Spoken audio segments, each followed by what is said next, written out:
नमस्कार। एक सवाल है। जब कोई मशीन या मीटर कोई रीडिंग दिखाती है तो हमें कैसे पता चलता है कि वो सच कह रही है? बस इसी चीज को समझने के लिए आज हम इंस्ट्रूमेंट कैलिब्रेशन की दुनिया में चलेंगे। ये एक ऐसी जरूरी स्किल है जो हर तकनीशियन और इंजीनियर के लिए जानना लाजमी है। तो इसी सवाल से शुरू करते हैं। मान लीजिए कोई टूल एक मेजरमेंट दिखा रहा है। हम 100% श्योर कैसे हो सकते हैं कि वो रीडिंग बिल्कुल ठीक है? उस पर भरोसा किया जा सकता है या नहीं?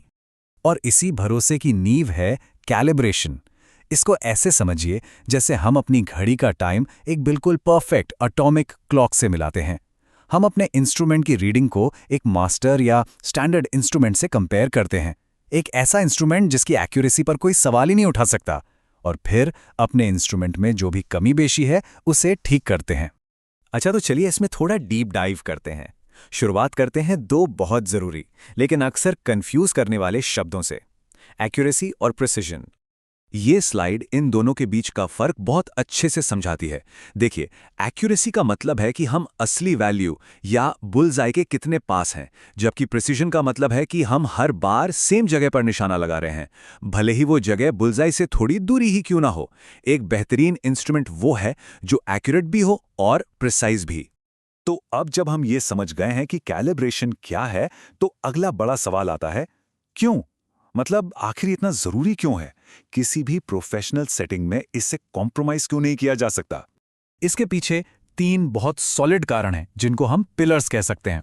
पहला, क्वालिटी एश्योरेंस, यानी काम की गुणवत्ता पक्की करना। दूसरा, ऑपरेशनल ट्रस्ट, मतलब उपकरणों पर पूरा भरोसा होना। और तीसरा, मेंटेनेंस, ताकि वो लंबे समय तक ठीक से काम करते रहें।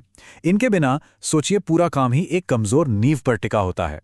तो इसका सीधा सा मतलब ये हुआ कि रेगुलर कैलिब्रेशन से सिर्फ गलतियां ही नहीं रुकती और रिजल्ट्स भरोसेमंद नहीं होते, बल्कि ये आईएसओ जैसे जरूरी इंडस्ट्रियल स्टैंडर्ड्स को मीट करने में भी हेल्प करता है।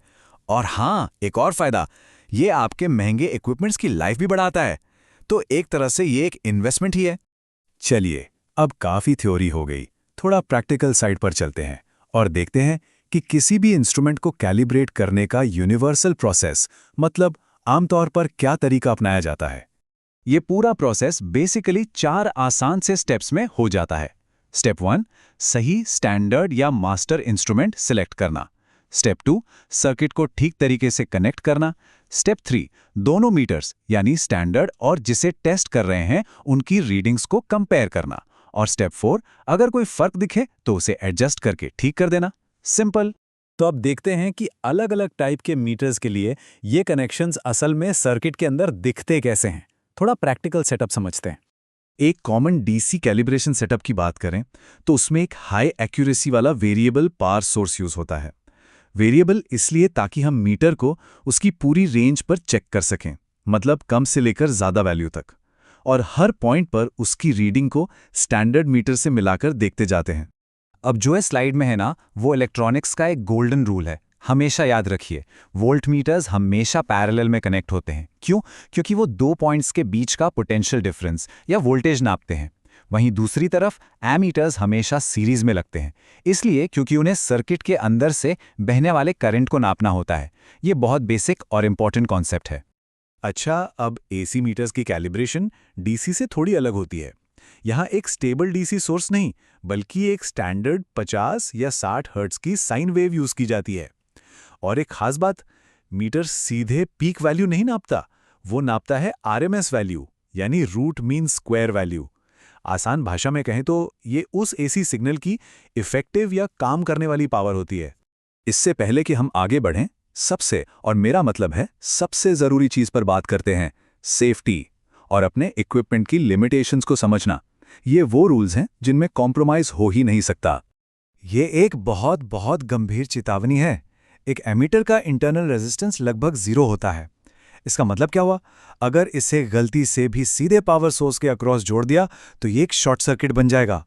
इससे इतना ज्यादा करंट फ्लो होगा कि मीटर के अंदर का नाजुक सा मैकेनिज्म पल भर में जल जाएगा। Never do this. एमिटर वाली वार्निंग के अलावा दो और बातों को गांठ बांध लीजिए। पहला, डीसी मीटर्स में हमेशा सही पोलैरिटी, प्लस को प्लस से, माइनस को माइनस से, का ख्याल रखें, वरना मीटर की सुई उल्टी घूमकर टूट सकती है। और दूसरा, आपका जो स्टैंडर्ड मीटर है उसकी रेंज हमेशा टेस्ट किए जा रहे मीटर के बराबर या उससे ज़्यादा होनी चाहिए। ये प्रो टिप है। ये जानना भी काफ़ी इंटरेस्टिंग है कि हर टाइप के मीटर की अपनी एक एक्यूरेसी लिमिट होती है। जैसे यहाँ हम देख सकते हैं, मूविंग कॉइल मीटर आमतौर पर सबसे एक्यूरेट माने जाते हैं। ये जानकारी सही काम के लिए सही टूल चुनने में बहुत मदद करती है। तो आखिर में पूरी बात का निचोड़ क्या है? ये एक सिंपल से लेकिन बहुत पावरफुल इक्वेशन पर आ जाती है। एक स्टैंडर्डाइज टूल लीजिए प्लस उसका रेगुलर कैलिब्रेशन कीजिए इज इक्वल टू 100% भरोसेमंद रिजल्ट्स। बस इतनी सी बात है। तो हम इस चर्चा को एक सवाल के साथ खत्म करते हैं। अगर कैलिब्रेशन का दूसरा नाम भरोसा है, तो उस एक मेजरमेंट की असली कीमत क्या हो सकती है जिस पर हम पूरी तरह से यकीन नहीं कर सकते? जरा सोचिए, एक गलत नापी हुई दवा की डोज, एक पुल का कमजोर स्ट्रक्चर या फिर किसी कंपनी की साख। कीमत बहुत बहुत बड़ी हो सकती है।